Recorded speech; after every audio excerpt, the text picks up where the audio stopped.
మిరపకాయ Subrahmanyam for sale లాంటి variety టైటిళ్లతో సినిమాలు తీసి మెప్పించాడు హరీష్ శంకర్. అల్లు అర్జున్తో తన కొత్త సినిమా టైటిల్ విషయంలోనూ తన చమత్కారం మరోసారి చూపించాడు హరీష్. ఈ చిత్రానికి దువ్వాడ జగన్నాథం అనే టైటిల్ పెట్టడం విశేషం. దీన్నే డీజే అని షార్ట్ చేసి ఆకర్షణీయమైన లోగో డిజైన్ చేసి వదిలింది Harish Shankar and team. Title logo చూడగానే సింప్లీ సూపర్ అనిపిస్తోంది. ఈ చిత్రాన్ని దిల్ రాజు నిర్మించబోతున్న సంగతి తెలిసిందే. నిర్మాతగా ఆయనకిది 25వ సినిమా కావడం విశేషం. దేవిశ్రీ ప్రసాద్ సంగీతం అందించబోతున్నారు. దువ్వాడ జగన్నాథం షూటింగ్ సోమవారమే ఆరంభం కాబోతుంది. తనతో సినిమా చేయాలని ఎప్పటి నుంచో ఆశపడుతున్న హరీష్ శంకర్ కు రామయ్య వస్తావయ్య టైంలోనే కమిట్మెంట్ ఇచ్చాడు బన్నీ.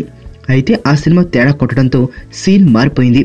బన్నీ కోసం రాసిన సుబ్రహ్మణ్యం ఫర్ సేల్ సాయంత్రంతో తీయాల్సి వచ్చింది. అయితే ఈ సినిమాతో తనేంటో ప్రూవ్ చేసుకున్నాక హరీష్ కు బన్నీతో చేసే అవకాశం లభించింది. 4 నెలల కిందటే వీరిద్దరి కాంబినేషన్ ఓకే అయింది. తన కెరీర్ కు ఈ సినిమా చాలా కీలకం కావడంతో బాగా టైం తీసుకుని స్క్రిప్ట్ రెడీ చేశారు హరీష్ శంకర్. టైటిల్ తో జనాల్ని బాగానే ఆకర్షించిన హరీష్ సినిమాతోనూ అలాగే మెప్పిస్తాడేమో చూద్దాం. ఈ సినిమా వచ్చే ఏడాది మార్చి నెలాఖరులో విడుదలవుతుంది.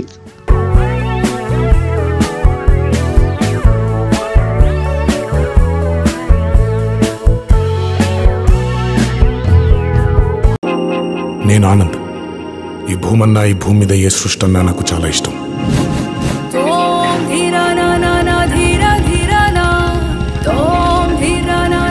చెట్లు, మొక్కలు, గాలి, నీరు, వాటిని కాపాడుకోవటమే నా పని కూడా.